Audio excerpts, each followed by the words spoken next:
ശ്രദ്ധിച്ചിട്ടുണ്ടോ? ഓരോ മനുഷ്യനും ലോകത്തേക്ക് കടന്നു വീഴുന്നത് പല പല കഴിവുകളെ കൊണ്ടാണ്. വ്യത്യസ്തമായ കഴിവുകൾ ഓരോ മനുഷ്യനുമുണ്ട്. ഒരു മനുഷ്യനൊരു കഴിവില്ല എന്ന് പറഞ്ഞാൽ അതൊരിക്കലും അംഗീകരിക്കാൻ സാധിക്കില്ല.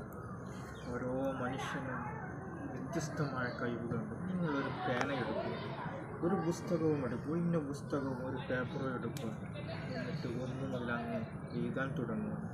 60 അതിനപ്പുറവും നൂറുകണക്കാന കഴിവുകൾ നിങ്ങൾക്ക് കണ്ടെത്താൻ പറ്റും.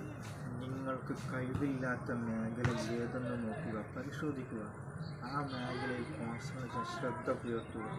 ഒരു അമ്മ ഒരു കുഞ്ഞിനെ പാൽ കൊടുക്കുന്ന അത്രത്തോളം ശ്രദ്ധ ആ മേഖലയിൽ പുലർത്തുക.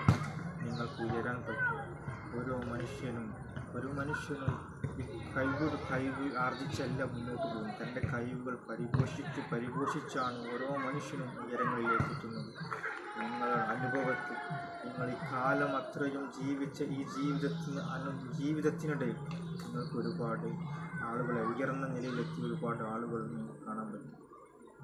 അവരൊക്കെ സ്കിൽ ബേസ്ഡായി തൻ്റെ പോസിറ്റീവ്, തൻ്റെ നെഗറ്റീവ് എവിടെയെന്ന് അവർ പരിശോധിച്ച് ആ മേഖലയിൽ ശ്രദ്ധ പതിപ്പിച്ച് അത്രയും ശ്രദ്ധയോടുകൂടെ മുന്നോട്ട് പോയത് കൊണ്ടാണ് അവർക്ക് ആ സ്കിൽ ബേസ്ഡായിട്ട് അവർക്ക് ഉയരാൻ പറ്റുക. ഈ കാലം, ഈ ആധുനിക കാലഘട്ടത്തിൽ, ഇനി വരുന്ന കാലഘട്ടം സ്കിൽ ഓറിയൻറ്റഡായിരിക്കും. പേപ്പറിന് മൂല്യമുണ്ടാവുകയില്ല.